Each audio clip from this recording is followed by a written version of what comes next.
Tonight, you'll witness a woman face an impossible choice in the killing marshlands where survival isn't negotiable, a council that treats women like livestock, an ancient law designed to break the defiant, and one quiet refusal that will burn their entire world down. This is the story of Rhea Calder, the woman who chose freedom over breath itself. Stay until the end to see how she shatters a system that stood for generations.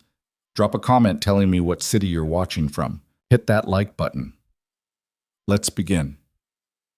The autumn wind cut across the marshlands like a blade drawn slow across skin. It carried the smell of rot and wild sage, of standing water and something older, something that had watched these wetlands long before the packs claimed them as territory. Rhea Calder stood at the edge of her cottage, hands raw from gutting fish, and watched the smoke rising from the gathering grounds 3 miles north. They were lighting the ceremonial fires early this year. That meant the council was eager. She wiped her knife clean on her pants and spat into the reeds. 18 seasons she'd survived out here alone. 18 seasons of setting traps, smoking meat, trading pelts with the border towns when the rivers froze hard enough to cross. 18 seasons of proving she didn't need a pack, didn't need a mate, didn't need anyone's name attached to hers like a claim of ownership. But the law didn't care what she needed. The law said every woman without a mate would choose one at the autumn gathering, or have one chosen for her. Rhea had ignored it as long as she could, skipped gatherings, avoided the town, kept to the outer edges where the marshland turned to true wilderness and the council's reach grew thin. But this year, they'd sent riders, 3 of them. Big men with council marks burned into their shoulders, riding horses too fine for the muddy trails. "Miss Calder," the lead rider had said, his voice flat as pond water. "The council requires your attendance. Refusal is—" "Yeah, I know what refusal is," Rhea had interrupted, not bothering to lower her skinning knife. "It's called living my life." The rider's jaw had tightened. "The law is the law." The law is horseshit designed by old men who can't stand seeing a woman survive without them. His hand had moved toward his belt, not to a weapon, but to a rolled parchment. Official, sealed. The kind of thing that carried weight in the council hall, even if it meant nothing out here in the wild grass. "You will attend," he'd said quietly, "or we'll come back with more men, and you'll attend in chains." She'd let them leave, not because she was afraid. Fear had burned out of her the winter she'd spent 3 weeks snowbound with nothing but dried rabbit and melted ice, but because chains meant she'd lose before the fight even started. So she decided to attend, but she'd be damned if she'd submit. The gathering grounds were a wide clearing carved out of the marsh years ago, circled by wooden posts driven deep into the soft earth. Torches burned at intervals, casting restless shadows across the hundreds of faces gathered in uneven rows. Families, elders, enforcers with their arms crossed and eyes cold. And at the center, on a raised platform built from river stone and old timber, sat the council, 5 of them, all men, all gray-haired and thick through the shoulders, draped in pelts that marked their status. At the center sat Councilman Verak, the eldest, the one who'd written half the laws himself back when the packs were still fighting over territory lines. Rhea kept to the edge of the crowd, her hood pulled low. She'd dressed plain, no pack colors, no family crest, nothing that invited questions, just a worn coat and boots caked in marsh mud. She looked like what she was, a woman who lived alone and intended to keep it that way. "Rhea." The voice made her stiffen. She turned and found Mira Denell standing beside her, arms folded, expression somewhere between pity and irritation. Mira had been her neighbor once, back when Rhea still lived near the village center, before the isolation, before the choice to walk away. "Didn't think you'd actually show," Mira said. "Didn't have much choice." "You always have a choice." Well, Mira's eyes flicked toward the platform. "You just don't like the options." Rhea said nothing. Mira had chosen young, mated at 16 to a blacksmith's son, settled into a life of keeping house and raising children. She seemed happy enough, but happiness, Rhea had learned, often looked like surrender if you squinted. "They're going to call you up soon," Mira continued, her voice lower now. "Verak's been asking about you all week. Wants to know why you've been dodging gatherings." "Because I don't answer to him." "You will tonight." Rhea's jaw tightened. She wanted to argue, to spit something sharp and cutting, but the drum started before she could. 3 heavy beats, slow and deliberate. The crowd quieted. Conversations died mid-sentence. Even the wind seemed to hold its breath.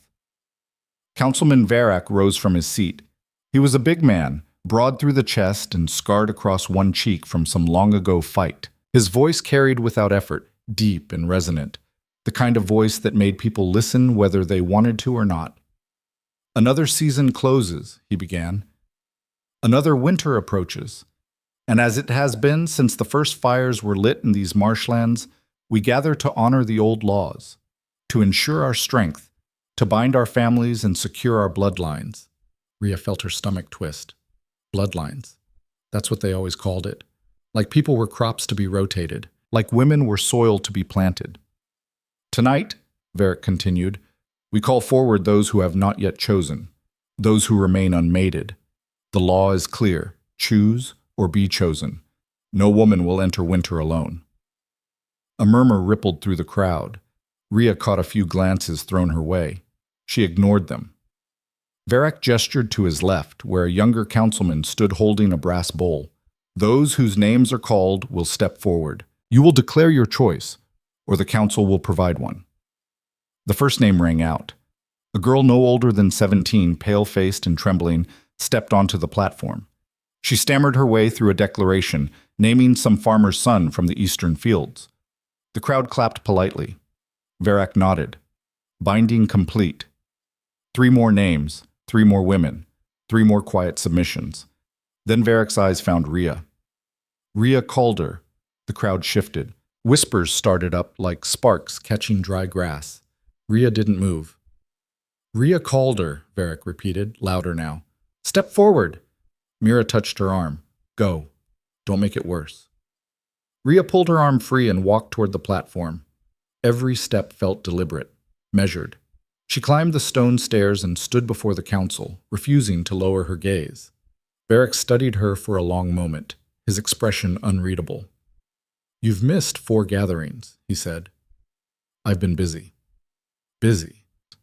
He smiled, but there was no warmth in it. "Busy avoiding your obligations." "I don't have obligations to you." The crowd went silent. Somewhere in the back, someone coughed. Varric's smile faded. "The law! The law was written by men who wanted control," Rhea cut in. "It has nothing to do with strength or survival. It's about keeping women in line." Varric's hand tightened on the arm of his chair. "You will choose a mate tonight, or I will choose one for you." "Then choose," Rhea said flatly, "because I'm not picking." Gasps broke out across the clearing. Mira's voice rose somewhere in the crowd. "Rhea, don't—" But Rhea didn't look back. She kept her eyes locked on Varric, watching the anger bloom slow and red across his face. "You refuse?" "I refuse." Varric stood. The other councilmen rose with him. The whole platform seemed to shift under the weight of their presence. "Then by the authority granted to this council," Varric said slowly, "I claim the right to assign you a mate. Effective immediately." He turned to the crowd.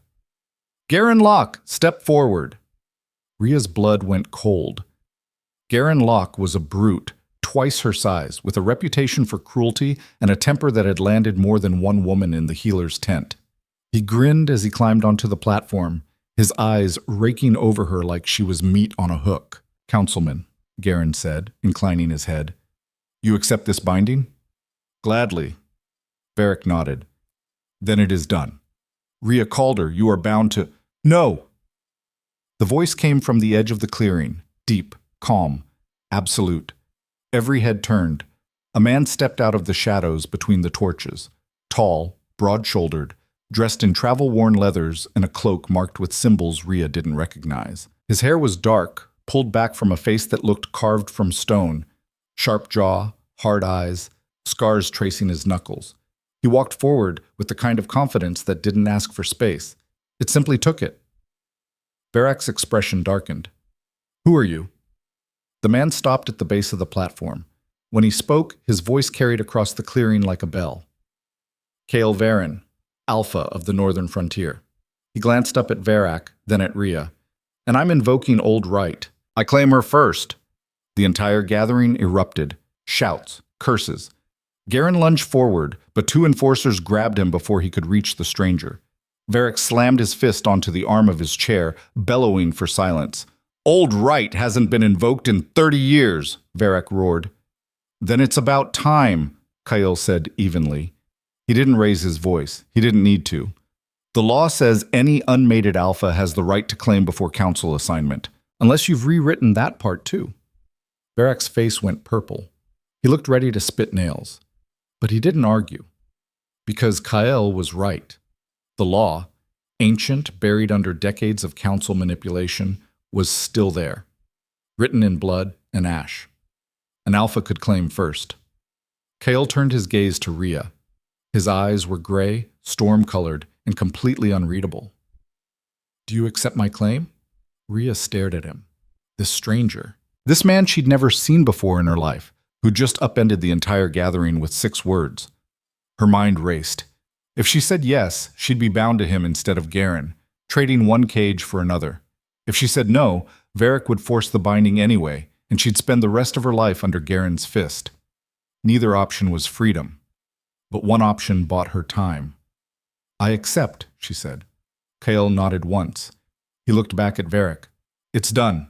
Varric looked like he wanted to tear the platform apart with his bare hands. But the law was the law, and the crowd had heard it invoked. Leave, Varric said, his voice shaking with rage. Both of you, before I find a reason to throw you in chains. Kyle didn't argue. He turned and walked back through the crowd, which parted around him like water. Rhea followed, her heart hammering so hard she thought it might crack her ribs. Behind them, Garen's furious shouts echoed across the clearing. Ahead, the marshlands waited in the dark, and beside her, the stranger who'd just claimed her life said nothing at all. They walked in silence for the first mile. Rhea kept her hand near the knife at her belt, eyes tracking every movement Kyle made.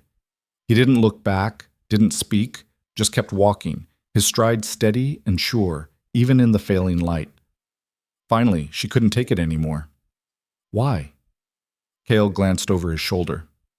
Why what? Why did you do that? You don't know me. You don't owe me anything. He stopped walking and turned to face her fully. For a moment, he just looked at her. Not the way Garen had, like she was something to own, but like he was trying to figure out a puzzle. Because you were the only one who said no, he said simply. Rhea blinked. That's it? That's enough. You just derailed an entire council gathering because I refused? I derailed it because they were about to hand you over to a man who'd break you inside a year. Kale's expression didn't change. I've seen Garen Locke's kind before. Men like that don't want mates. They want victims. Rhea's throat tightened. She hated that he was right. So what now? She asked. You claim me. What does that mean? Kale started walking again. It means you're free to go wherever you want. I'm not holding you. She stared at his back. Then why invoke old right at all? Because it was the only way to stop Varric from forcing the binding. He glanced back again, and this time there was something almost like humor in his eyes. You can walk away right now if you want. I won't stop you. Rhea didn't move. Her cottage was 2 miles south. She could disappear into the marshlands and never see him again. But Varric would come looking. And next time he wouldn't send riders. He'd send enforcers. And they wouldn't give her a choice. Where are you going? She asked instead. North, back to the frontier. And if I come with you? Kale stopped again. This time he turned fully and met her eyes. Then you come as an equal, he said quietly. Not as property, not as something claimed, as someone who chose to walk beside me. Rhea studied him, searching for the lie, the angle, the trap. She found nothing, just a man standing in the failing light, offering her the one thing no one else ever had. A choice. All right, she said finally. I'll come. Kale nodded. Then we should keep moving. Varric's not the type to let this go. They walked into the dark together. And behind them in the distant clearing, the council fires burned on, flickering, furious, and already planning their next move. They didn't stop until the marshlands gave way to harder ground, where the reeds thinned out and the mud turned to packed earth beneath scattered pines. Rhea's legs ached, her lungs burned, but she kept pace with Kyle, refusing to show weakness in front of the stranger who derailed her life in the span of 10 minutes. He finally slowed near a rocky outcrop that jutted up from the forest floor like a broken tooth. A small fire ring sat in the clearing, charred stones arranged in a rough circle, ash still gray and fresh. "You camped here before," Rhea said. It wasn't a question. Kale crouched beside the fire ring and started pulling kindling from his pack. 2 nights ago. I've been watching the gathering ground since I arrived. Watching for what? For exactly what happened tonight. He struck flint against steel, coaxing sparks into the dry grass. I knew Varric would try to force a binding. Men like him always do. Rhea folded her arms, suddenly cold despite the exertion. "So you came all the way from the northern frontier just to invoke some dusty old law?" "Not just for that." "Then why?" Kael fed the small flame carefully, building it up with twigs and strips of bark. When he finally looked at her, his expression was unreadable in the flickering light. "Because the Council's been doing this for years," he said. "Not just here, in other territories too. They call it tradition, but it's control, and someone needed to break it." "Why you?" "Because I could." He sat back on his heels. "Old right only works if you're an alpha with no pack ties. Most alphas are bound to territories, families, councils of their own." "I'm not." Rhea studied him. There was something deliberate in the way he moved, the way he chose his words. Like a man who'd spent years learning to navigate dangerous ground. "You're a drifter," she said. "I prefer unaffiliated." "Same thing." Kael almost smiled. "Maybe." The fire crackled between them. Rhea lowered herself onto a flat stone across from him, keeping the flames as a barrier. Her knife was still within easy reach. Kael noticed but didn't comment. "So what happens now?" she asked. "You invoked the claim, but you said I could leave. What's stopping Varric from coming after me the second you're gone?" "Nothing," Kael admitted, "which is why you shouldn't go back." "That's easy for you to say. You don't have a life there." "Do you?" The question landed harder than it should have. Rhea opened her mouth to argue, then closed it. What did she have back in the marshlands? A cottage that leaked when it rained, traps that needed checking, a town that tolerated her at best, and a council that wanted her leashed. She'd called it freedom, but maybe it had just been isolation with better marketing. "I have my work," she said finally. "My traps. My trade routes. And when winter comes, when the rivers freeze and the trade stops, I survive. Like I always do." Kael poked at the fire with a stick, sending sparks spiraling into the dark. "Surviving isn't the same as living. It's enough." "Is it?" Rhea glared at him. "You don't know anything about me." "I know you stood in front of 300 people and told a council leader to go to hell," Kael said evenly. "That takes more than survival instinct. That takes conviction." She didn't have an answer for that. The fire popped. Somewhere in the distance, a nightbird called out, low and mournful. "Get some rest," Kael said, stretching out beside the fire with his pack as a pillow. "We'll move again at first light." "Where?" "North, to the frontier. It's 3 days' walk if we keep a steady pace." "And then what?" Kael closed his eyes. "Then you decide what you want to do with the freedom you just bought." Rhea wanted to push back, to demand answers, to force him into giving her something concrete to grab onto. But exhaustion was pulling at her now, heavy and insistent. She lay down on the opposite side of the fire, using her coat as a blanket, and stared up at the canopy of stars visible through the pine branches. She'd made her choice back at the gathering. Now she had to live with it. Sleep came slowly, and when it did, it was restless and full of shadows. They moved before dawn, the sky still bruised purple and the ground slick with dew. Kael set a brutal pace, cutting through the forest with the kind of confidence that came from knowing the land. Rhea followed, her muscles protesting with every step. The trees grew denser as they traveled north, the marshland sickly yellow grass giving way to proper forest floor, moss and fallen needles, mushrooms clustering around rotted logs. The air changed too. It didn't smell like stagnant water anymore. It smelled like pine resin and cold stone, like something ancient that had been growing undisturbed for centuries. Rhea's boots squelched through a shallow stream. Her pants were still damp from the marsh crossing last night, and the constant movement had rubbed blisters on both heels. She didn't complain. Complaining implied weakness, and she'd be damned before she gave Kael that satisfaction. "How do you know this route?" she asked instead, breaking the silence that had stretched between them for the past hour. I've walked it before. Recently? A few months ago. I was tracking a group of raiders who'd been hitting settlements along the border. Trail went cold near the frontier. Rhea's eyebrows lifted. You hunt raiders. When they need hunting. For money? Kael glanced back at her. Sometimes. Sometimes just because they need stopping. So you're what? A bounty hunter? A mercenary? I'm someone who doesn't like watching people get hurt when I can do something about it. It should have sounded noble. Instead, it sounded tired, like a man who'd been carrying the same weight for too long and couldn't figure out how to put it down. They walked in silence for another stretch. The sun climbed higher, breaking through the canopy in scattered beams that turned the forest into a cathedral of light and shadow.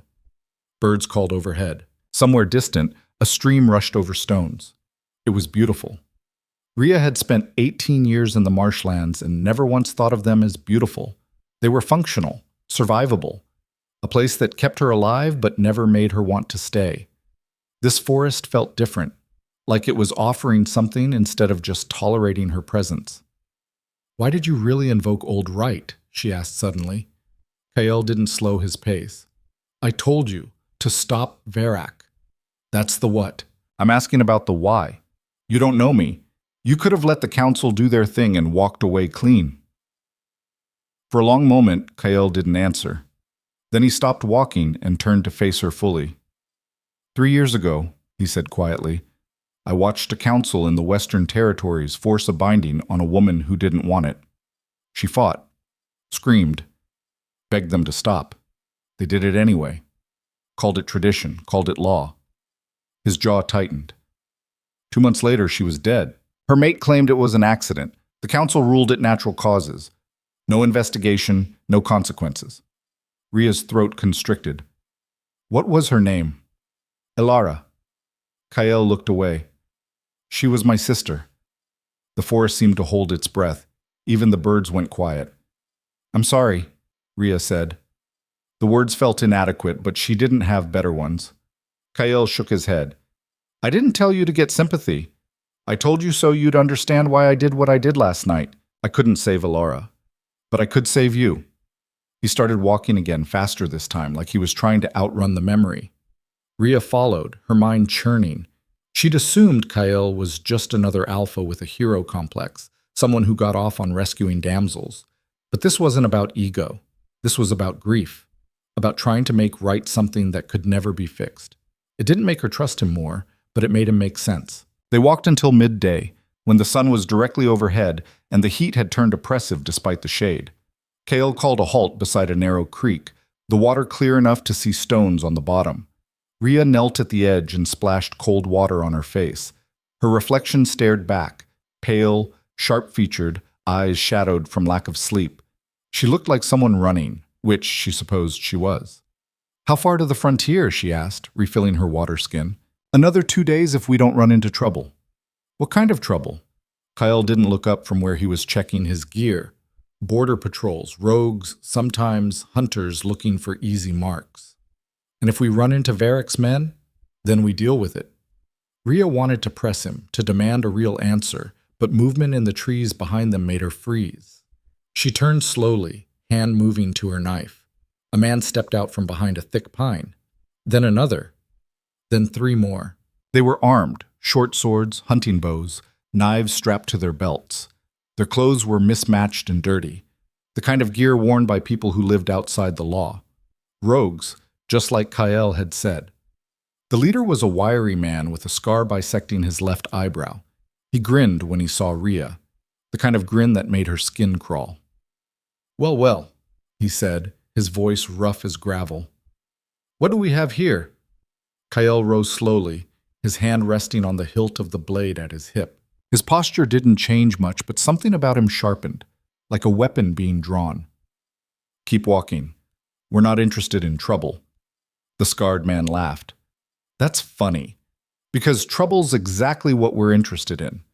His eyes flicked to Rhea, lingering in places that made her want to reach for her knife.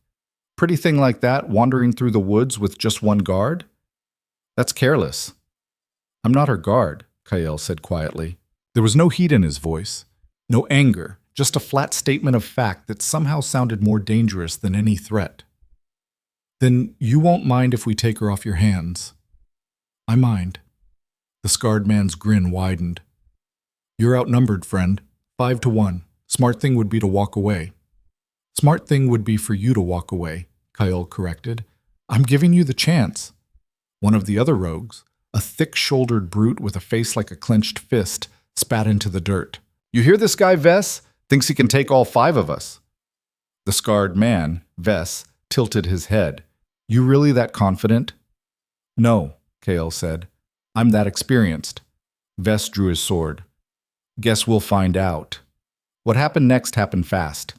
Kale moved like something uncoiling, smooth, controlled, lethal.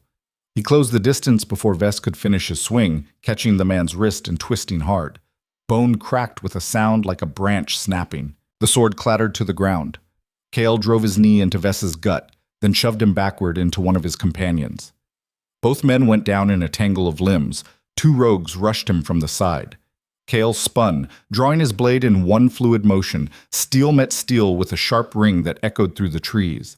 He parried the first strike, ducked under the second, and drove his elbow into the nearest attacker's jaw. The man's head snapped back. He dropped like a stone. Rhea didn't wait to see the rest. She grabbed her knife and threw herself at the rogue coming up on Kael's blind side. She wasn't trained, wasn't a fighter, but she'd gutted enough fish and skinned enough game to know where to put a blade. She slashed low, catching the man across the forearm. He yelped and stumbled back, clutching the wound. Kale finished the other 2 with brutal efficiency, disarming one with a strike that sent the man's sword spinning into the underbrush, driving the pommel of his own sword into the temple of the other. Within seconds, all 5 rogues were on the ground, groaning or unconscious. Kale turned to Rhea, breathing hard but steady. Blood speckled his knuckles. "You all right?" She nodded, her hands shaking. Adrenaline dumped through her system like ice water. "Yeah, you?" "Fine." He wiped his blade clean on Vess's coat and sheathed it. "We need to move. They'll wake up soon and they'll be angry." They grabbed their gear and plunged deeper into the forest, leaving the rogues behind. Rhea's heart didn't stop racing until they'd put at least 2 miles between themselves and the creek. Her legs felt like water. Her hands wouldn't stop trembling. When they finally slowed, she rounded on Kael. "You could have warned me this was going to happen. I told you there might be trouble." "You said might. That wasn't might. That was 5 armed men trying to kidnap me." Kael shrugged. "Welcome to the borderlands." Rhea wanted to scream. Instead, she forced herself to breathe, to think. How often does this happen?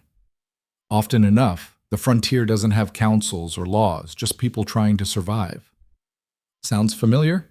Kael glanced at her.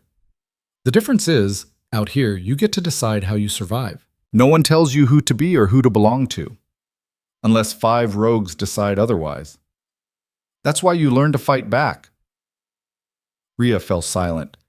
They walked for another hour before Kael called a halt in a dense thicket where the undergrowth provided cover. He set up a cold camp, no fire, just dried meat and water. As they ate, Rhea watched him. Really watched him. The way he moved with absolute certainty. The way his eyes tracked every sound in the forest. The scars on his hands that spoke of old fights and harder lessons. "Where did you learn to fight like that?" she asked. Kael chewed slowly before answering. "Same place everyone learns. Necessity." "You were military?" "Something like that." He didn't elaborate, and Rhea didn't push. The silence stretched. Rhea picked at the dried meat, her appetite gone. Her mind kept replaying the fight, the speed of it, the violence, how close she'd come to being dragged off into the woods by men who saw her as nothing more than property to be taken. "Thank you," she said quietly. Kael looked up. "For what?" "For not letting them take me." "You helped. That slash you got on the one guy probably saved me from a knife in the ribs." "I'm not trained." "Training's overrated. Instinct and guts matter more." Rhea almost smiled. "Is that your philosophy?" "It's kept me alive this long." They sat in silence until the light began to fail. Then Kael leaned back against a tree and closed his eyes. "Get some sleep," he said. "Tomorrow's going to be longer." Rhea settled into the undergrowth, her knife close, but sleep didn't come as easily this time. Every rustle, every snap of a twig made her jolt awake. Her body remembered the fight even if her mind tried to push it away. Around midnight, she gave up and sat upright. Cale's eyes opened immediately, like he'd been waiting for her to move. "Can't sleep?" he asked. "No." "Thinking about the rogues?" "Thinking about everything." She pulled her knees to her chest. "I spent my whole life avoiding this, avoiding being tied to someone, avoiding being controlled. And now I'm running through the wilderness with a man I don't know, heading toward a place I've never been, getting attacked by bandits." "You want to go back?" "No." The answer came fast and certain, but I don't know if I trust this either. Kyle sat up, resting his forearms on his knees. "You don't have to trust me. You just have to trust yourself." "That's easy to say. It's the only thing that matters." He looked at her directly, his gray eyes catching what little moonlight filtered through the canopy. "I didn't claim you to own you, Rhea. I claimed you to give you a chance to choose. What you do with that chance is up to you." Rhea wanted to believe him, wanted to believe that someone could offer her freedom without expecting something in return. But trust was a currency she'd spent too sparingly for too long. "Why do you care?" she asked quietly. Cale was silent for a long moment. When he spoke, his voice was rougher than before. "Because I know what it's like to be trapped," he said. "And I know what it costs to break free." Before she could ask what he meant, a distant sound cut through the night. Hoofbeats, fast and getting closer. Cale was on his feet instantly, his hand on his blade. Rhea scrambled up beside him, her exhaustion forgotten in the surge of fresh adrenaline. "How many?" she whispered. "At least 3. Maybe more." Cale grabbed his pack. "Could be patrols, could be hunters. Could be Varric's men. Probably." He didn't sugarcoat it. "They were always going to follow us." Rhea's stomach dropped. She'd known it was possible, but part of her had hoped the council would let her go. Write her off as lost. Move on to easier prey. But Varric wasn't the type to let anything go, especially not a public humiliation in front of the entire pack. "What do we do?" she asked. "We run."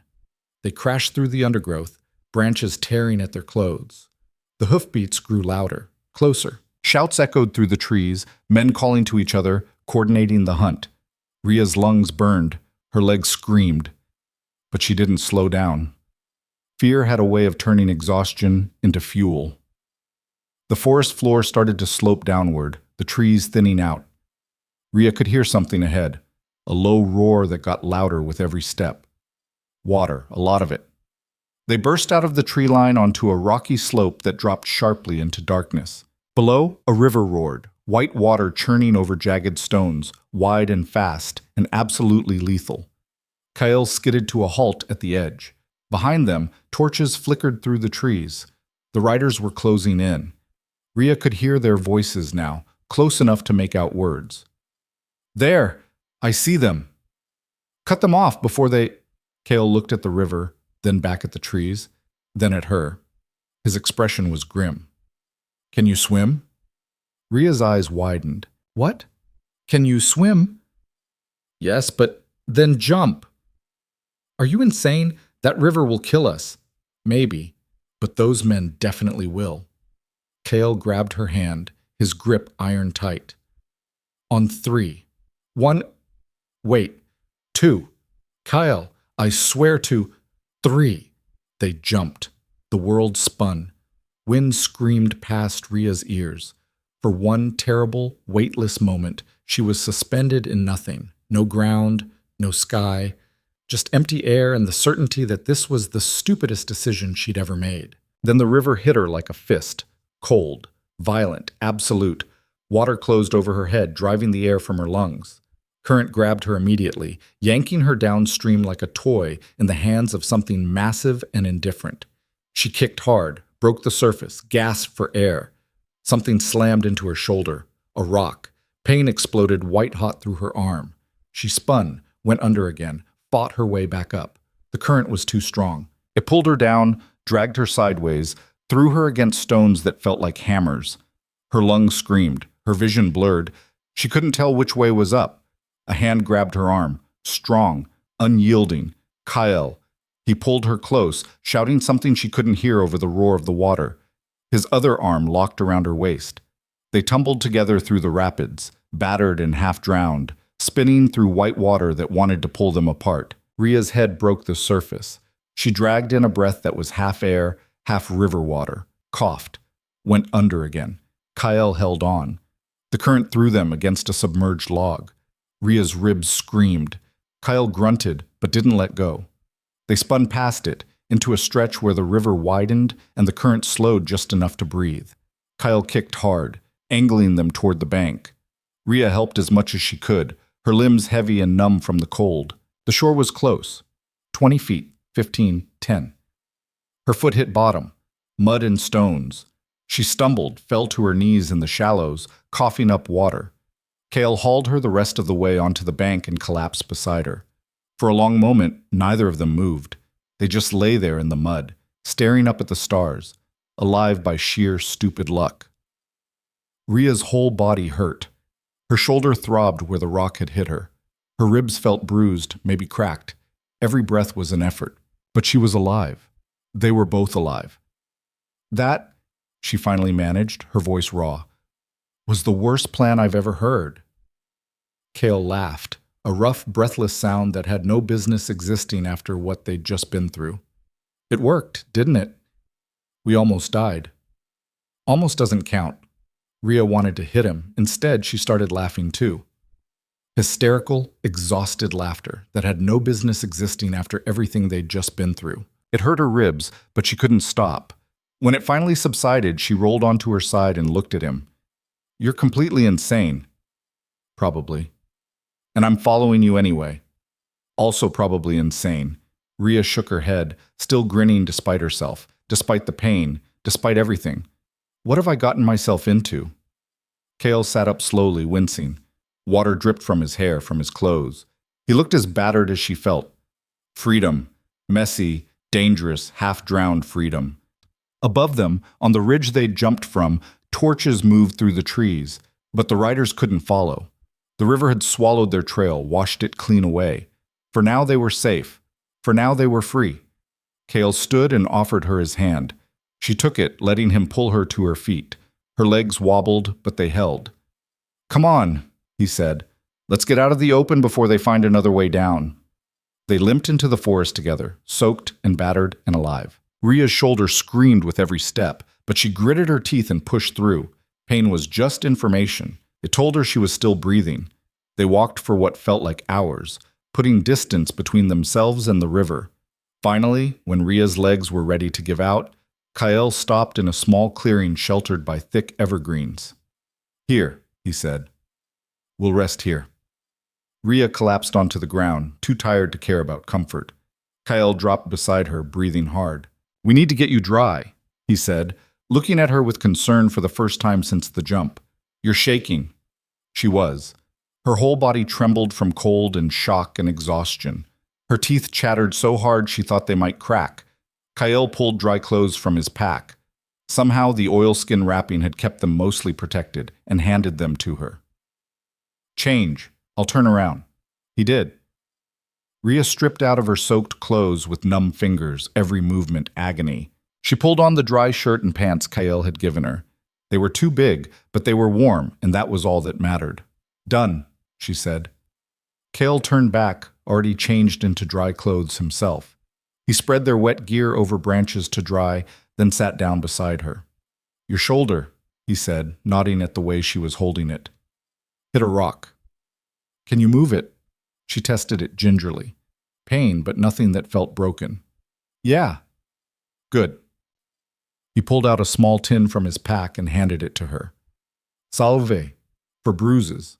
Won't fix everything, but it'll help." Rhea opened the tin. It smelled like pine and something medicinal. She rubbed it into her shoulder, hissing at the sting. They sat in silence for a while. The forest settled around them, night sounds returning as the animals decided these two battered humans weren't a threat. "Thank you," Rhea said quietly. "For what?" "For not letting go. In the river." Kale's expression didn't change. "I told you I'd get you to the frontier. I keep my word." "Still, you could have let go. Saved yourself."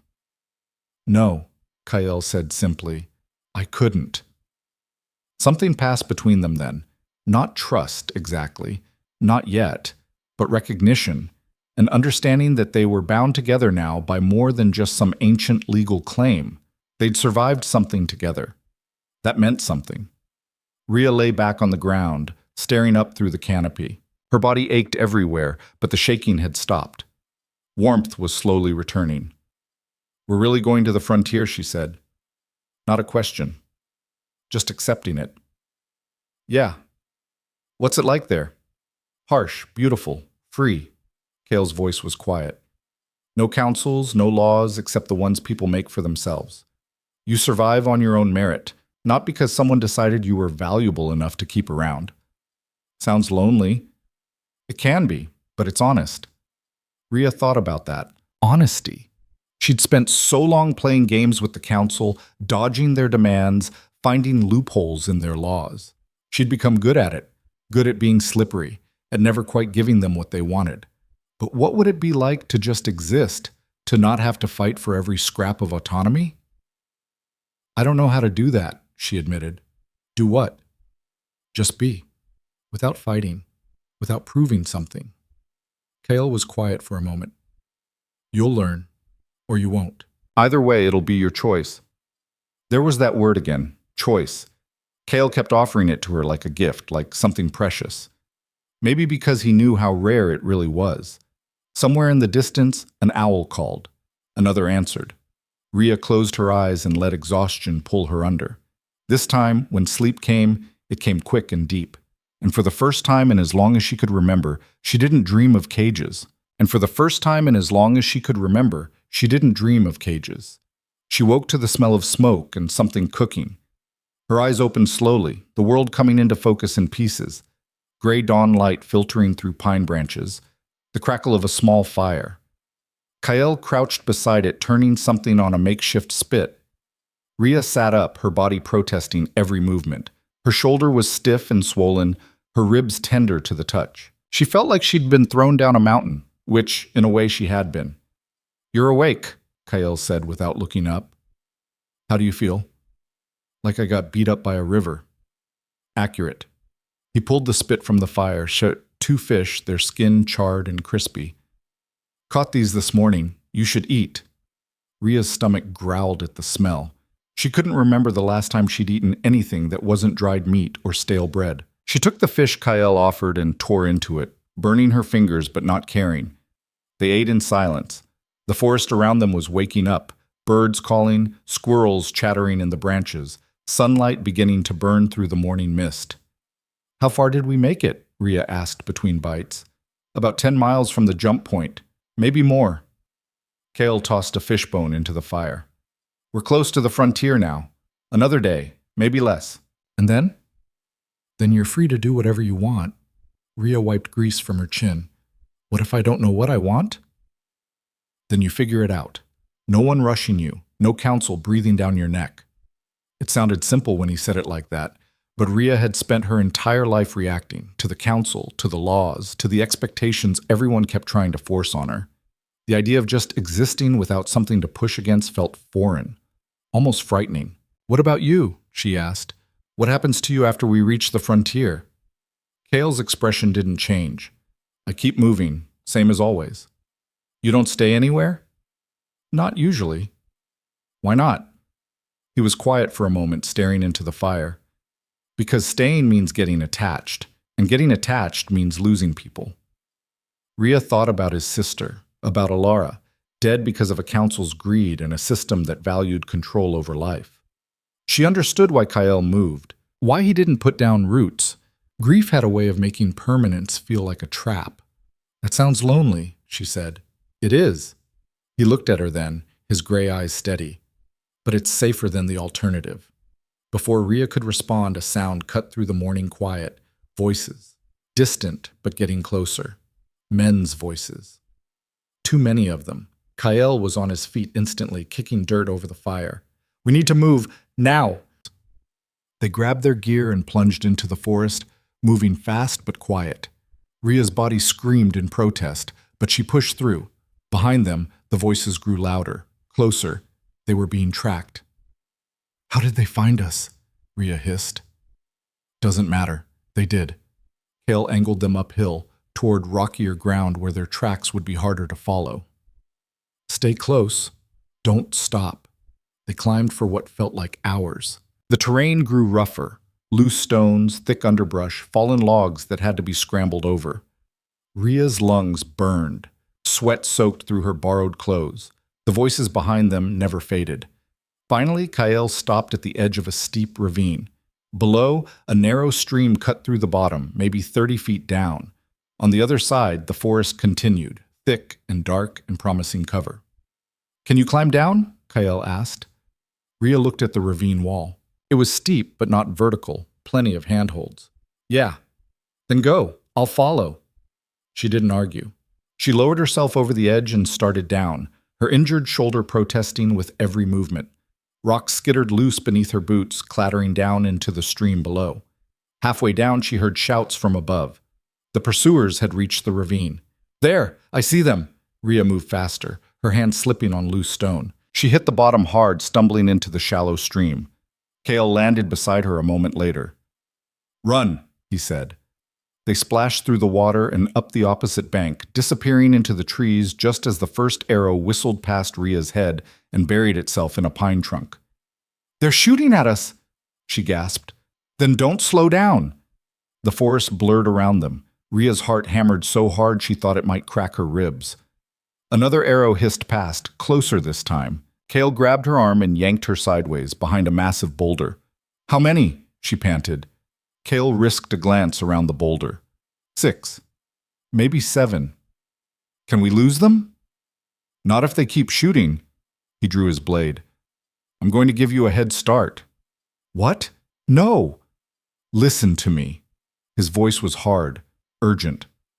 About a mile north of here, there's an old trapper's cabin, stone foundation, green door. Get there and wait for me. I'm not leaving you to... You're not leaving me. You're doing what I tell you so we both survive. He gripped her shoulder, his eyes locked on hers. Trust me. I'll catch up. Rhea wanted to argue, wanted to tell him she wasn't some helpless thing that needed protecting, but the voices were getting closer, and she could hear men crashing through the underbrush. 1 mile north, she repeated. Green door. Don't get yourself killed, Kyle almost smiled. Wasn't planning on it. She ran. Behind her, she heard Kyle step out from behind the boulder, heard his voice, loud and taunting. Looking for someone? Then the sounds of fighting, steel on steel, shouts, the meaty thud of fists on flesh. Rhea ran harder. She found the cabin exactly where Kyle said it would be. Stone foundation half reclaimed by moss, weathered walls that had seen better decades, and a door painted a faded green that was barely hanging on its hinges. Rhea pushed inside, her breath coming in ragged gasps. The interior was small, one room with a fireplace, a broken table, a pile of old furs in the corner that probably housed more than a few families of mice. But it was shelter. It was cover. She barricaded the door with the table and collapsed against the wall, trying to catch her breath. Her shoulder throbbed. Her ribs ached. Every muscle in her body felt like it had been wrung out and left to dry. Minutes passed. Then an hour, then 2. Kale didn't come. Rhea paced the small cabin, her mind racing through possibilities. He was delayed. He was being careful. He was covering their tracks. He was hurt. He was dead. She forced that thought away. Kyle had survived worse. He told her as much. He knew how to fight, how to disappear, how to stay alive when the odds were against him. But what if this time was different? What if 7 men were too many, even for him? She was reaching for the door, ready to go back and look for him, when it crashed open. Kyle stumbled inside, bleeding from a cut above his eye and favoring his left leg. But he was alive. You're late, Rhea said, trying to keep the relief out of her voice. Traffic was terrible. He limped to the wall and slid down it, breathing hard. Help me with this. He gestured to his leg. Rhea knelt beside him and saw the problem. An arrow shaft protruding from his thigh, the head buried deep in muscle. Hell, she breathed. Yeah. Kale's jaw was tight. I need you to pull it out. I'm not a healer. You're what I've got. He handed her his knife. Cut the shaft short first, then pull straight out. Don't twist. Rhea's hand shook as she took the knife. This is going to hurt. It already hurts. Get it over with. She sawed through the wooden shaft, her stomach turning at the way Kael's leg twitched with every movement. When the shaft was short enough to grip, she wrapped her hand around it and met his eyes. On 3, she said. Just do it. She pulled. Kael's roar filled the cabin. The arrow came free, slick with blood. He slumped against the wall, breathing hard, his face pale and covered in sweat. Rhea pressed her hands against the wound, trying to stop the bleeding. What do I do? Tell me what to do. My pack, Kael managed. There's a pouch. Needle and thread. She found it with shaking hands.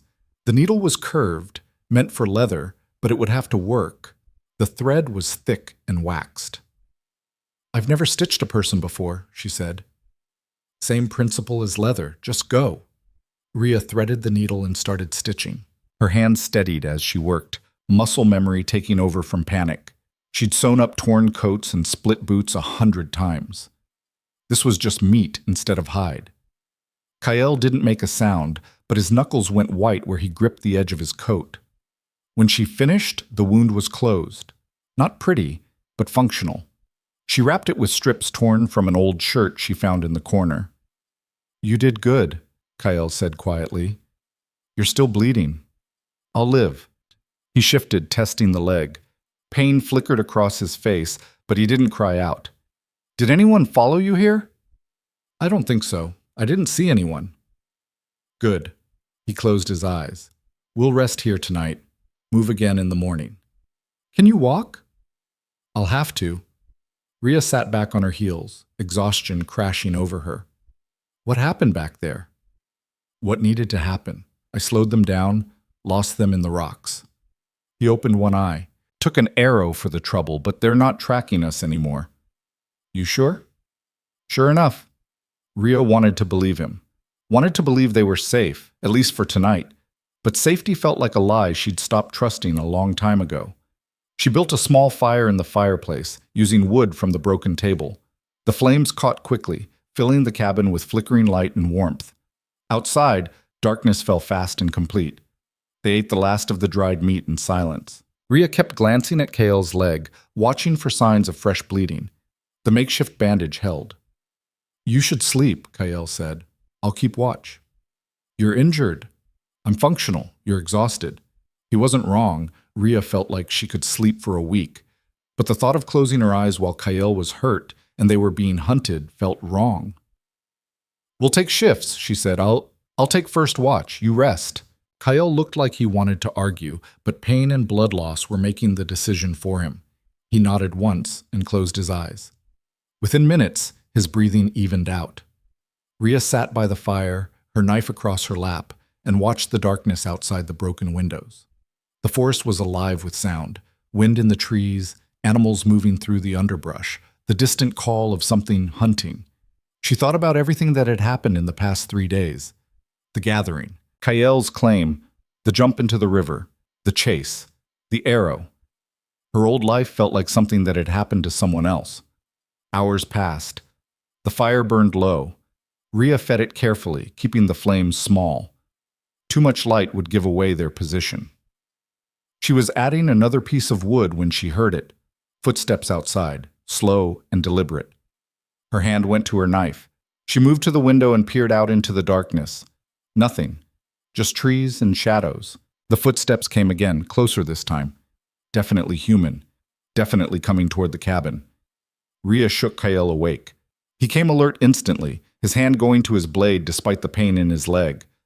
Someone's outside, she whispered. Kael listened. The footsteps stopped just beyond the door, then a voice called out. Familiar, cold, and absolutely the last voice Rhea wanted to hear. Rhea Calder, I know you're in there. Varak. Rhea's blood turned to ice. She looked at Kael. His expression was grim. Open the door, Varak continued, or we'll burn you out. Kael struggled to his feet, leaning heavily on the wall. How many? Rhea looked out the window again, her eyes adjusting to the darkness. She counted torches. 5, 6, 7. At least 7, she said. Too many to fight. So what do we do? Kael's jaw tightened. We talk. He opened the door before Rhea could stop him.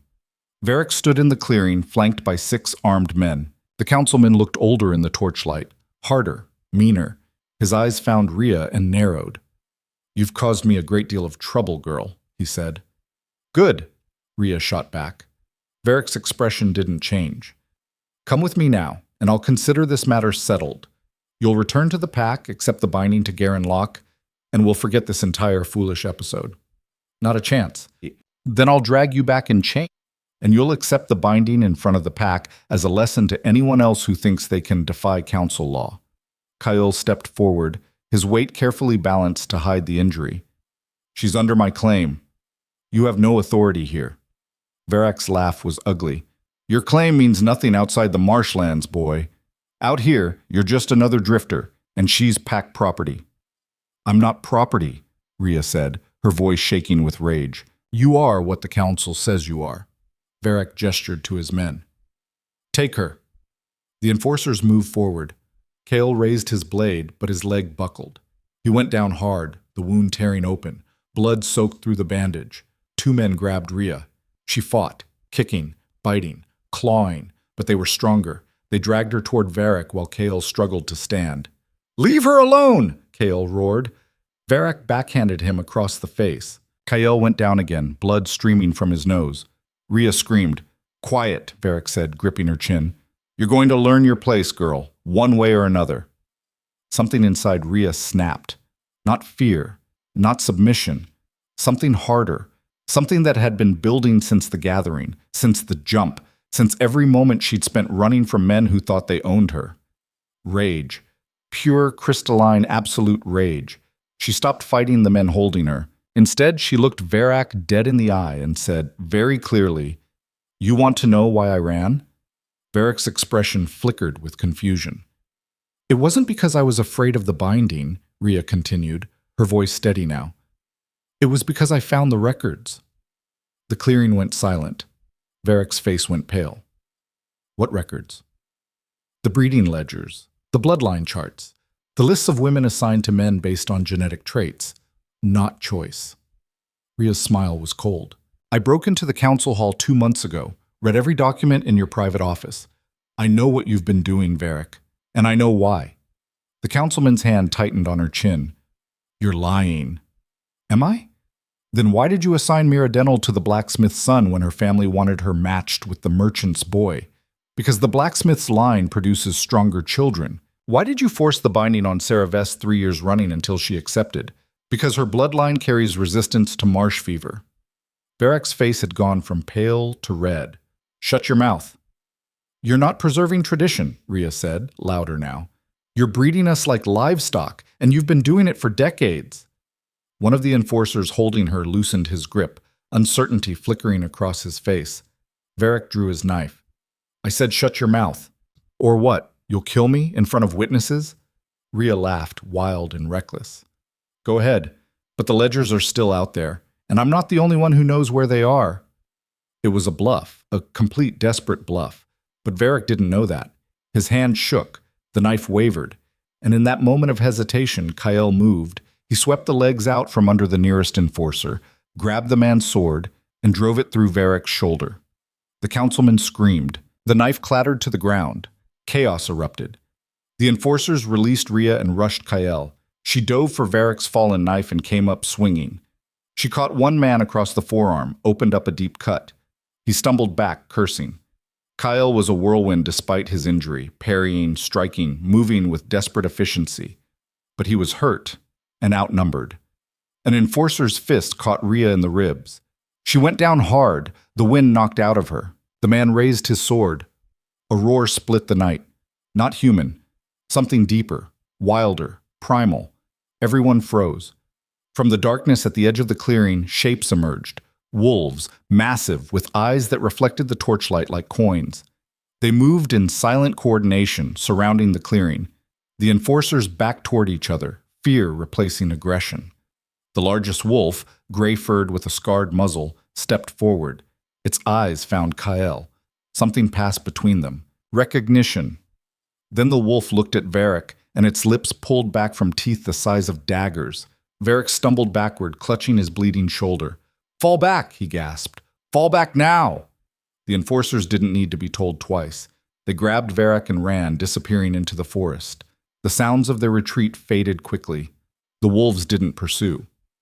The gray wolf approached Kale slowly. It lowered its head, almost like a bow. Kale reached out and touched its muzzle. "Thank you, old friend," he said quietly. The wolf huffed once, then turned and melted back into the darkness. The pack followed. Within moments, the clearing was empty except for Rhea and Kyle. Rhea stared at the spot where the wolves had vanished. What the hell just happened? Kale leaned heavily on the sword he'd taken, breathing hard. "I called in a favor." "You can talk to wolves?" "Not talk, understand. There's a difference." "That's not an answer." Kale's legs gave out. He sat down hard, his face gray with pain and blood loss. "It's the only answer you're getting tonight." Rhea knelt beside him. His bandage was soaked through, his pants dark with blood. "We need to get that wound cleaned properly. We need to leave. Varric will be back with more men." "Not tonight, he won't. He's injured and terrified. He's also furious. And furious men don't think straight." Kale met her eyes. "You shouldn't have told him about the ledgers." "I had to. It was the only card I had. Now he knows you're a threat. He won't stop until you're dead or silenced." Rhea's hands shook as she pressed fresh cloth against his wound. "Then what do I do?" "You finish what you started." Kale's voice was rough but certain. "You go back to the marshlands. You get those ledgers, and you burn his entire corrupt system to the ground." "I can't do that alone." "You won't be alone." He gripped her wrist. "I'll be right beside you." Rhea wanted to argue, wanted to tell him he was too hurt, that they should run, that fighting the council was suicide. But she'd spent her whole life running, and running had gotten her nowhere except tired. Maybe it was time to stop running. Maybe it was time to fight. "All right," she said quietly. "We go back. We get the ledgers. We expose everything." Kale nodded once. Then his eyes rolled back, and he collapsed. "Kyle!" Rhea caught him before his head hit the ground. His pulse was weak but steady. Blood loss and exhaustion had finally caught up. She dragged him back into the cabin, barricaded the door, and spent the rest of the night keeping pressure on his wound and praying to whatever forces might be listening that dawn would come before Varric did. Outside, the wolves howled, and somewhere in the darkness, the marshlands waited. And somewhere in the darkness, the marshlands waited. Dawn came cold and gray, light seeping through the broken windows like water through cracked stone. Rhea hadn't slept. She'd spent the night keeping watch, changing Kyle's bandages every few hours, and listening to the forest for sounds of Varric's return. He didn't come, but that didn't mean he wouldn't. Kyle stirred as the light strengthened, his eyes opening slowly. He looked at the ceiling for a moment, then at Rhea sitting against the wall with her knife across her lap. "You stayed up all night," he said. His voice was rough, weak. "Someone had to." "I'm not dead yet. You looked pretty close a few times." Kyle pushed himself upright with a grimace. The bandage on his leg was stained but not soaked through. The bleeding had slowed. "How bad is it?" "You've lost a lot of blood. The stitches held, but you need real medicine, a real healer. We don't have time for that." "Kyle?" "No." He met her eyes. "Varric knows about the ledgers now. He'll move them or destroy them. We have maybe a day before he covers his tracks completely." Rhea wanted to argue, wanted to tell him he was being stupid, that staying alive mattered more than revenge or justice or whatever this was turning into. But she saw the determination in his face and knew arguing would be pointless. "Fine," she said, "but I'm not carrying you if you pass out again." "Fair enough." They gathered what little gear they had left and stepped out into the cold morning. The clearing looked different in daylight, smaller, less threatening. The torches from last night were just charred sticks in the dirt. "Which way?" Rhea asked. Kale oriented himself, favoring his good leg. "South, back toward the marshlands. That's where Varric's men are. That's where the ledgers are." He started walking, slow but steady. "We go in quiet, get what we need, and get out before anyone knows we're there." "You make it sound simple." "It won't be, but it's all we've got." They walked through the morning, Kael setting a pace that was careful but relentless. Rhea stayed close, watching for signs that he was about to collapse. His face was pale, his jaw tight with pain, but he kept moving. By midday, the terrain started to change. The pine forest gave way to scrubby lowlands, then to the outer edges of marsh grass and standing water. The smell hit Rhea like a memory, rot and mud and wild sage. Home. Or what used to be home. They stopped at the edge of a reed bed, crouching low to stay out of sight. "The council hall is a mile from here," Rhea said, pointing southeast. "Stone building, 2 stories, heavy door. Varac's office is on the 2nd floor, west corner." "Guards?" "Usually 2 at the front entrance, maybe more now." Kael studied the landscape. "We need a distraction, something that pulls them away from the building." "Like what?" "Fire usually works." Rhea looked at him. "You want to burn down part of the village?" "I want to burn something that won't kill anyone, but will make a lot of noise and smoke. Storage shed, stable, something expendable." "The granary," Rhea said slowly. "It's on the north edge, away from the houses. If it goes up, everyone will panic. Grain fires spread fast.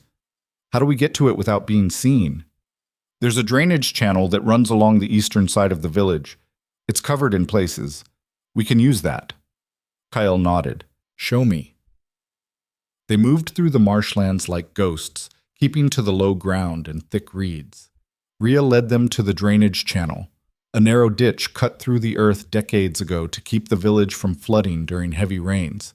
Parts of it were covered with wooden planks and dirt, creating a crude tunnel system. They slipped into the channel and moved through the darkness. The smell of stagnant water thickened the enclosed space. Rhea's heart hammered. Every sound felt amplified.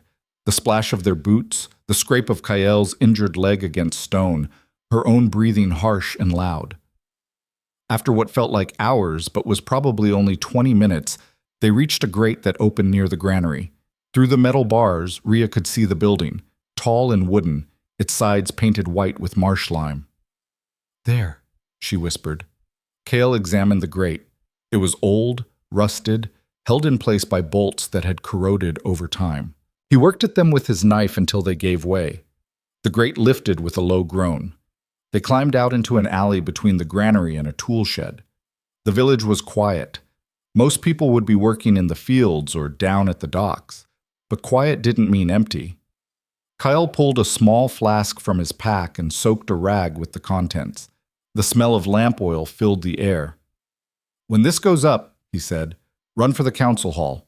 Don't wait for me." "What are you going to do?" "Make sure the fire spreads enough to matter." He looked at her. "Get those ledgers. Whatever happens, get them and get out." Before Rhea could respond, he limped toward the granary's side door.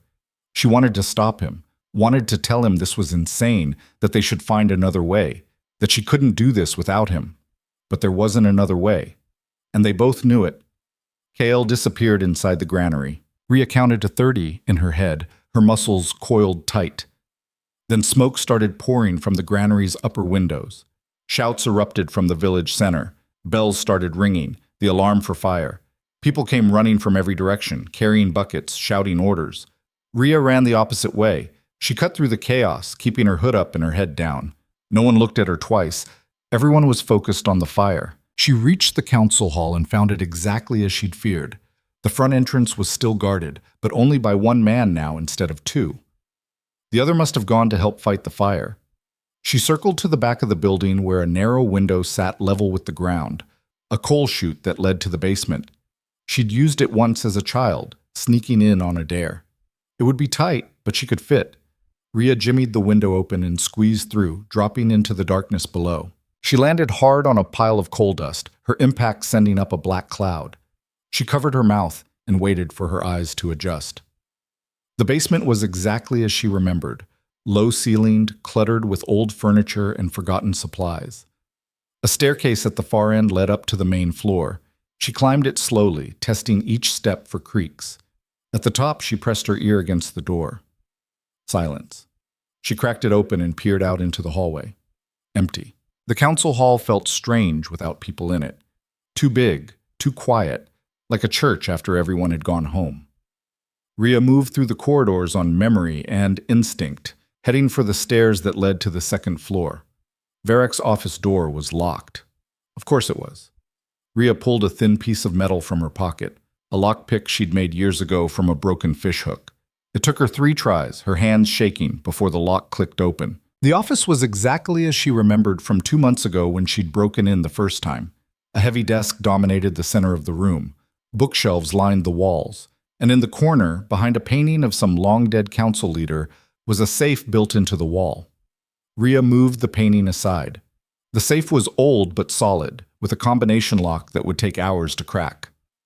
She didn't have hours. Instead, she grabbed Varroc's desk chair and smashed it against the safe's hinges. Once, twice, 3 times. The wood splintered, the hinges groaned but held. Downstairs, a door slammed. Voices. Someone was coming back. Rhea hit the safe again, harder. Something cracked. She wedged the broken chair leg into the gap and pried with all her strength. The safe door tore free with a shriek of metal. Inside, exactly where she'd seen them before, were the ledgers. 3 leather-bound books, each one filled with neat handwriting documenting decades of controlled breeding. Names, dates, genetic traits, assignments, proof. Rhea grabbed all 3 books and stuffed them into her coat. They were heavy, awkward, but she didn't care. Footsteps echoed in the hallway, getting closer. She ran to the window and threw it open. Below was a narrow alley and a pile of old thatch. Not ideal, but better than getting caught. The office door burst open just as Rhea jumped. She hit the thatch hard, the impact driving the air from her lungs. Pain exploded through her already bruised ribs. But she rolled, came up running, and didn't look back. Behind her, someone shouted from the window. Then more voices raising the alarm. Rhea cut through the village, the ledgers pressed against her chest. People were still fighting the fire. The granary was fully engulfed now, flames reaching toward the sky. She spotted Kyle at the edge of the crowd, his face smudged with soot. Their eyes met. He nodded once, then melted into the chaos. Rhea kept running. She made it to the marshlands before the pursuit caught up. 3 men on horseback, riding hard. She recognized one of them, Garen Locke, the brute Varroc had tried to bind her to. His face twisted with rage when he saw her. "There she is! Don't let her get away!" Rhea plunged into the reeds, her boots squelching through mud. The horses couldn't follow here. The ground was too soft, too treacherous. But the men could dismount and chase on foot. She ran deeper into the marsh toward the old hunting paths she'd used all her life. Behind her, the men shouted to each other, coordinating. A hand grabbed her arm and yanked her sideways into a thick stand of cattails. She nearly screamed before she recognized Kyle. "This way," he whispered. They moved through the marsh in silence, using every trick Rhea had learned over 18 years of survival. They doubled back, crossed streams to break their scent, hid in hollow logs while the searchers passed within feet of them. By the time the sun started to set, they'd lost the pursuit completely. They emerged from the marshlands near Rhea's old cottage, the one she'd abandoned when she fled with Kyle.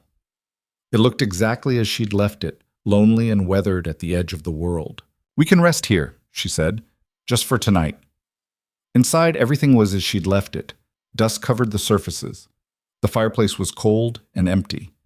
But it was shelter, and right now that was enough. Kyle collapsed into a chair, his face gray. The exertion had reopened his wound. Blood seeped through the bandage again.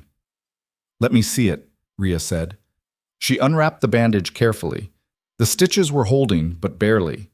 The skin around the wound was inflamed, hot to the touch. Not good. "It's getting infected," she said quietly. "I know. You need a healer.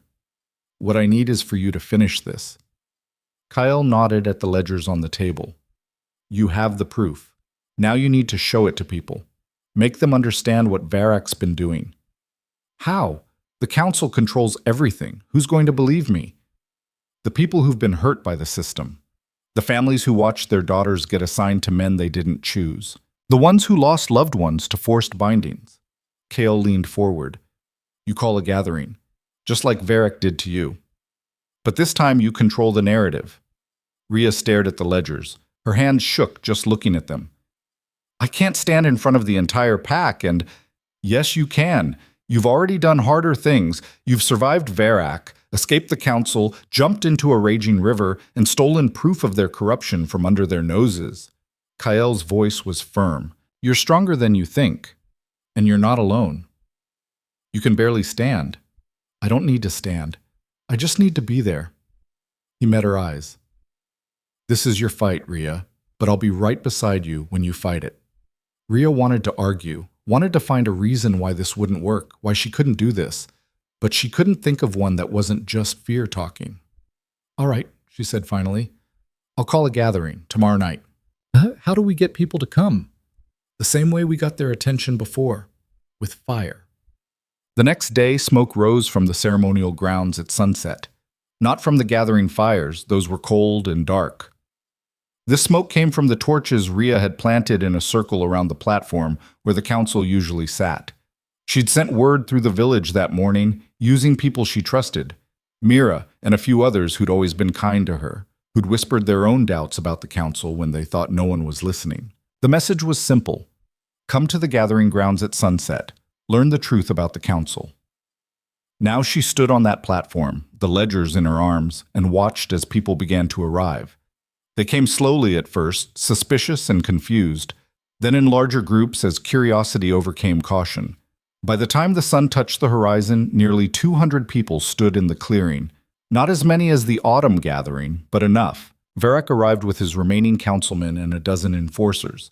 His shoulder was bandaged, his face pale but his eyes burning with fury. "What is the meaning of this?" he demanded, his voice carrying across the clearing. Rhea stepped forward to the edge of the platform. Her heart hammered so hard she thought everyone could hear it. Her hands shook, but she'd come too far to back down now. "I called this gathering," she said, her voice stronger than she felt, "to show you all what the council has been hiding." Murmurs rippled through the crowd. Varric's face darkened. "You have no authority to—" "I have these." Rhea held up the ledgers, the breeding records, decades of documentation showing how the council has been manipulating bloodlines, assigning women based on genetic traits, treating us like livestock instead of people. The murmurs grew louder. Several people in this crowd shifted, looking at each other with dawning recognition. "She's lying," Varric roared. "Those records are private council business." "Private?" Rhea's laugh was harsh. "You mean secret, hidden, because you knew if people found out what you were doing, they'd never let you get away with it." She opened the first ledger and started reading. Names, dates, clinical notes about bloodlines and desired traits. The crowd went silent as she read, each entry driving the truth home like a nail. Mira Denell, Rhea read, assigned to Thomas Forge to strengthen resistance to marsh fever in northern pack lines. She looked up, found Mira in the crowd. "You wanted to marry Aaron Moss. The council forced you to choose Thomas instead. This is why." Mira's face had gone white. Her hand covered her mouth. Rhea kept reading. More names, more families, more women assigned like breeding stock. Sarah Vess, matched 3 times against her will because her bloodline showed resilience. Rhea's voice broke slightly. She died during the 3rd forced binding. The council ruled it natural causes. Voices rose from the crowd now, angry, confused, demanding answers. Varric tried to shout over them. This is taken out of context. The council has always acted in the pack's best interest." "Best interest?" someone shouted from the crowd. A woman stepped forward, older, gray-haired, her face lined with grief. "You assigned my daughter to a man who beat her. She begged you to dissolve the binding. You refused." Other voices joined hers, a chorus of pain and anger that had been building for years, finally finding release. "Enough!" Varric bellowed. He turned to his enforcers. "Seize her! Seize both of them!" The enforcers moved forward. Rhea's heart seized. This was it, the moment everything fell apart. But the enforcers stopped halfway to the platform. One of them, a young man Rhea had seen around the village, stepped back. "No," he said quietly. Varric turned on him. "What did you say?" "I said no." The enforcer looked at Rhea, then at the crowd, then back at Varric. "My sister was in those ledgers. You assigned her to a man she didn't want. She hanged herself 2 months after the binding." He dropped his weapon. "I'm done protecting you." 2 more enforcers followed his lead, then 3 more. Within moments, only 2 remained loyal to Varric, and even they looked uncertain. The councilman's face had gone purple with rage. "You're all traitors. The council—" The council is finished. The voice came from the back of the crowd. An older man pushed through, one of the village elders, someone who'd served before Varric took power. I propose a vote. Here. Now. To remove Councilman Varric and investigate these charges. You can't, Varric sputtered. All in favor of removing Varric from his position? The elder called. Hands went up across the clearing, dozens at first, then hundreds. Even some of the councilmen raised their hands, seeing which way the wind was blowing. The vote was overwhelming. Varric stared at the sea of raised hands, his expression crumbling from fury to disbelief to something that almost looked like fear. This isn't over, he said, his voice shaking. It is over, Rhea said quietly. You're done. The remaining enforcers moved to restrain Varric. He tried to fight, but he was injured and outnumbered. They led him away from the platform, his shouting fading as they dragged him toward the holding cells beneath the council hall. The clearing erupted in noise, some people cheering, others crying, still others arguing about what came next. Rhea stood in the center of it all, the ledgers still clutched to her chest, and felt something she hadn't felt in as long as she could remember. Not freedom, exactly, but the beginning of it. Kyle appeared at her elbow, leaning heavily on a makeshift crutch. His face was pale and sweating, but he was smiling. You did it, he said. Rhea looked out at the crowd, at faces that had watched her be humiliated and controlled, now looking at her with something new. Not fear, not pity, respect. We did it, she corrected. The elder who'd called the vote approached the platform. The council needs restructuring, new leadership. We'll need to hold elections, establish new laws. He looked at Rhea. We could use your voice in that process. Rhea's first instinct was to refuse, to say she wasn't a leader, that she just wanted to be left alone. But she looked down at the ledgers in her hands and thought about all the women whose names were written inside, all the ones who hadn't survived long enough to see this moment. I'll help, she said, but not as a councilwoman, as a witness. Someone who makes sure what happened to us never happens again. The elder nodded. Fair enough. As the crowd began to disperse, people approached Rhea one by one. Some thanked her. Some cried. Some just touched her hand, as if to confirm she was real. Mira was one of the last to approach. Her eyes were red from crying, but she was smiling. I should have stood with you at the first gathering, she said. I'm sorry I didn't. You stood with me tonight, Rhea said. That's what matters. Mira nodded and walked away. Her husband, Thomas, the blacksmith's son, waiting for her at the edge of the clearing. They looked at each other for a long moment. Then they started talking, quiet and serious. Maybe there was hope for them, after all. By the time the gathering grounds emptied, night had fallen completely. Torches burned low. The ceremonial fires, the ones that had witnessed so many forced bindings, sat cold and dark. Rhea sat down on the edge of the platform, exhaustion crashing over her in waves. Kyle lowered himself beside her, wincing. Your leg needs attention, Rhea said. It can wait until morning. He looked at her. How do you feel? Rhea thought about it. Tired, scared, angry that it took this long. She paused. But also lighter. Like I've been carrying something heavy for so long I forgot it was there, and now it's finally gone. That's freedom, Kyle said quietly. They sat in silence for a while, watching the stars come out overhead.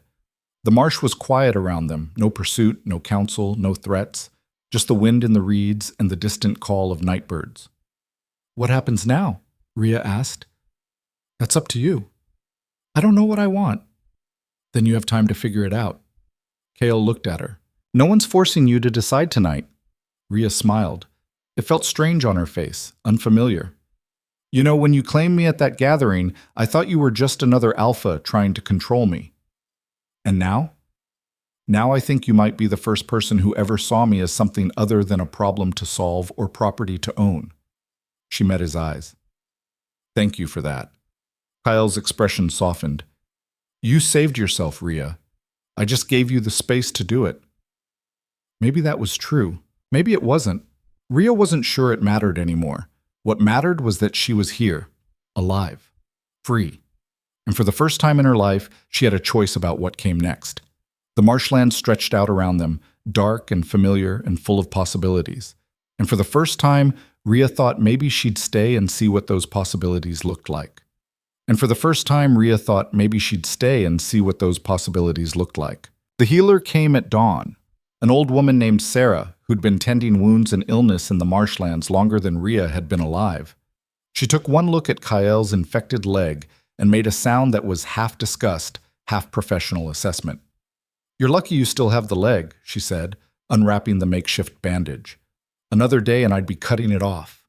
Kyl's jaw tightened, but he didn't argue. Rhea sat beside him in her cottage, holding his hand while Sarah cleaned the wound with something that smelled like fire and made Kyl's knuckles go white under her grip. "This is going to hurt," Sarah said, not unkindly. "Everything hurts," Kyl muttered. Sarah worked in silence, draining the infection, restitching where the original work had torn, packing the wound with herbs that Rhea didn't recognize. When she finished, she wrapped it in clean linen and sat back with a heavy sigh. "Keep it elevated. Change the dressing twice a day. Don't walk on it for at least a week." She looked at Kyl severely. "I mean that. No walking, or I'll be back to take the leg myself." "Yes, ma'am," Kyl said. After Sarah left, Rhea made tea from the herbs she'd kept dried in her cottage, mint and wild ginger, things that settled the stomach and eased pain. She handed a cup to Kyl and sat across from him at the small table. "A week," she said. "You're going to go insane sitting still that long." "Probably." He sipped the tea, made a face at the bitterness, but kept drinking. "What about you? What are you going to do?" "Help rebuild, I guess. The pack needs new leadership. New laws. Someone has to make sure we don't just replace one corrupt system with another. That's a lot of responsibility." "Yeah." Rhea stared into her cup. "But I can't walk away. Not after what we just did." "These people need to see that change actually means something." Kyl nodded slowly. "You're staying, then, in the marshlands." It wasn't quite a question, but Rhea heard the weight behind it. "For now. There's work to do here." She met his eyes. "What about you? When your leg heals, you'll leave. Go back to the frontier." "That was the plan." "Was?" Kyl set his cup down. "Plans change." Before Rhea could ask what he meant, someone knocked on the cottage door. She opened it to find 3 people standing outside. The elder who'd called the vote, Mira, and a younger woman Rhea recognized as one of the names from the ledgers. "We need to talk," the elder said, "about what happens next." Rhea invited them inside. They crowded around her small table, and for the next 2 hours they talked about elections, about dissolving the old council structure, about creating new laws that protected individual choice while maintaining pack cohesion. It was messy. People disagreed. Voices got raised. But it was honest disagreement, not the manufactured consent that Varric had enforced. By the time they left, Rhea's head was pounding and her throat was raw from talking, but they'd made progress, real progress. "You're good at this," Kyl observed from where he'd been quietly listening. "At what?" "Leading. You don't tell people what to think. You make them think for themselves." "I'm not a leader." "You led a revolution yesterday. What do you call that?" Rhea wanted to argue, but she was too tired. Instead, she collapsed into the chair across from him. "I call it terrifying." Kyl smiled. "The best leaders usually are terrified. It means they understand what's at stake." Over the next few days, the marshlands transformed. Varric was formally removed from power and placed under house arrest, while the pack decided what to do with him. Some wanted him exiled, others wanted him tried for the deaths his policies had caused. The debate raged on. Meanwhile, people started talking, really talking. Women who'd been forced into bindings came forward with their stories. Families who'd lost daughters spoke up. The ledgers that Rhea had stolen became public record, available for anyone to read. The truth spread like wildfire through dry grass. Rhea found herself at the center of it all, not because she wanted to be, but because people kept asking for her voice, her perspective, her experience. She spoke at gatherings, answered questions, listened to stories that made her want to scream or cry or burn the whole world down. But she kept showing up, kept listening, kept pushing for change. Kyl recovered slowly, his leg healing under Sarah's watchful care. He spent his days reading, whittling pieces of wood into small animals, and watching Rhea work herself to exhaustion. You need to rest, he told her one evening when she came home late from another meeting, her eyes shadowed and her shoulders slumped. I can't. There's too much to do. There will always be too much to do. That's not an excuse to destroy yourself.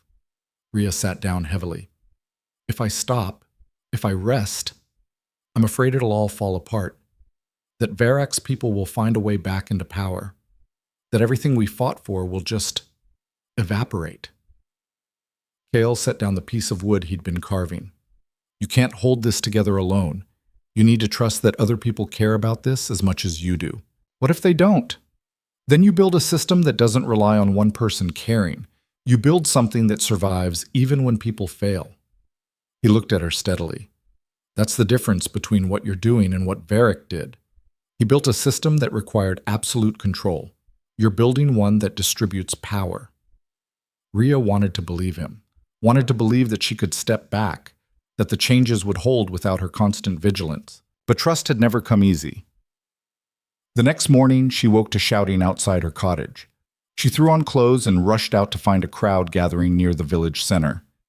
Varric had escaped.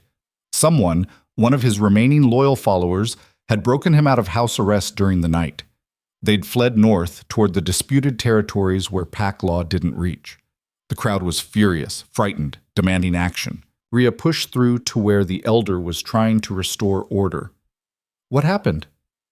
2 guards dead. Varric and at least 3 others gone. The elder's face was grim. If he reaches the disputed territories, we'll never get him back, and he'll spend the rest of his life plotting revenge. We have to go after him, someone in the crowd shouted. Others agreed. Voices rose in a chorus of anger and fear. Rhea's mind raced. A pursuit would be dangerous. Varric knew the marshlands as well as anyone. He'd be armed, desperate, and willing to kill to stay free. But if they let him go, he'd become a symbol, a rallying point for everyone who wanted the old system back.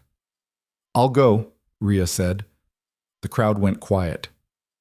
You? The elder looked skeptical. Alone? Not alone. I'll take volunteers, people who know the northern routes. She looked at the faces around her. But I won't force anyone. This needs to be a choice. 3 people stepped forward immediately. Then 2 more.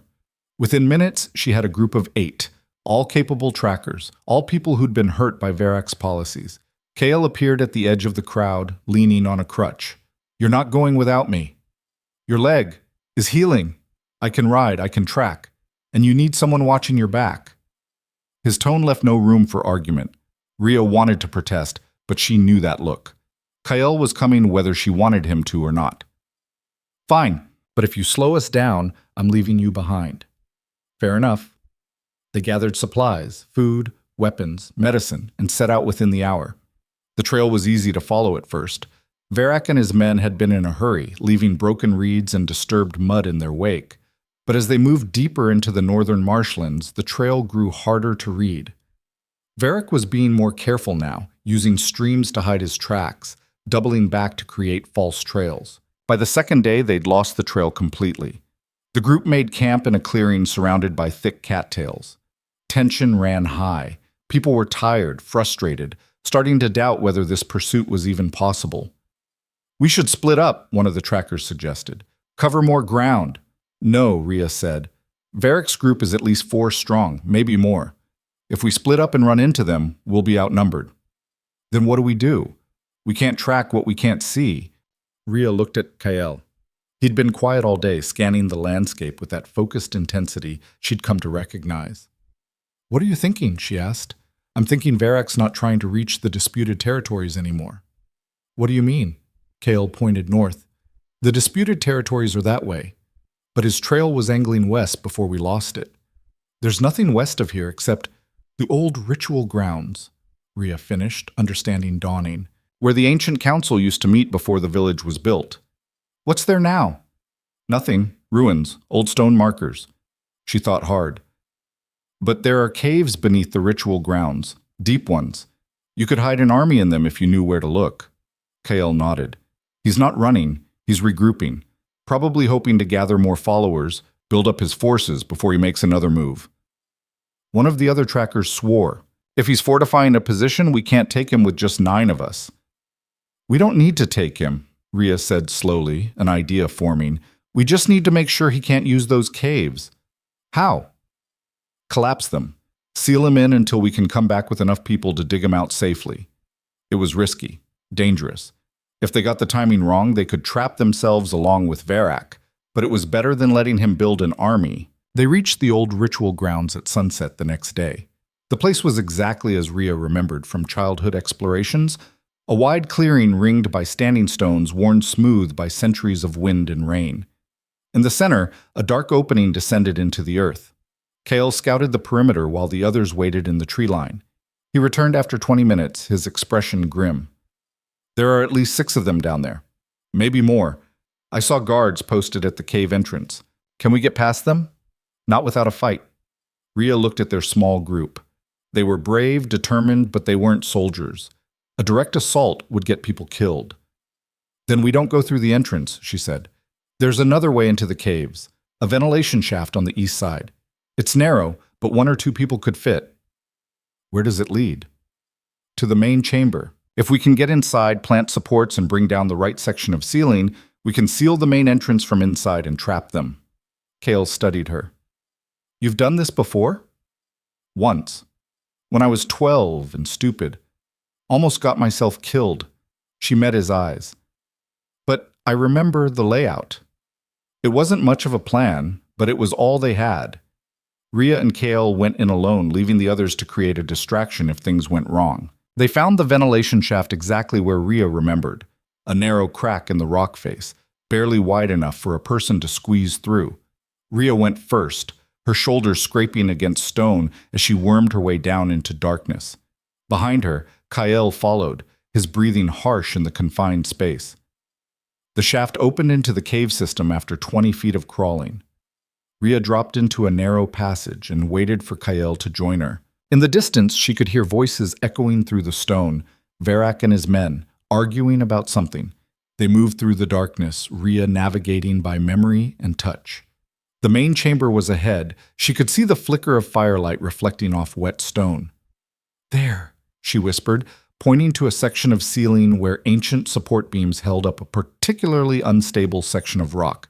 If we knock those out, the whole thing comes down, and we're on the wrong side when it does. There's a side passage. It leads back to the surface, comes out about 100 yards from the main entrance. You sure? No, but it's our best chance. Kale pulled rope and wedges from his pack, tools they'd brought specifically for this. Working in silence, they began removing the supports one by one, replacing them with the wedges that could be knocked free from a distance. They'd removed 3 supports when a voice called out behind them. Well, look what we have here. Rhea spun. One of Varak's men stood in the passage, a sword in his hand and a nasty grin on his face. The girl who started all this trouble. Varak's going to be so pleased. Kale moved between them. Run, Rhea. Finish the job. I'm not leaving. Now! The guard lunged. Kale met him with his blade, and they crashed together in the narrow passage. Rhea stood frozen for one terrible moment, torn between helping and finishing what they'd started. Then she ran for the last support. Behind her, steel rang on steel. Men shouted. More guards were coming. She could hear their boots on stone. Rhea reached the final beam and knocked out the wedge holding it in place. The beam groaned, shifted, but held. She hit it again. Harder. The beam cracked. Rhea! Kale's voice urgent and strained. She looked back and saw him fighting 3 men now, blood running down his arm from a fresh cut. He couldn't hold them much longer. Rhea grabbed a loose rock and hammered at the beam with desperate strength.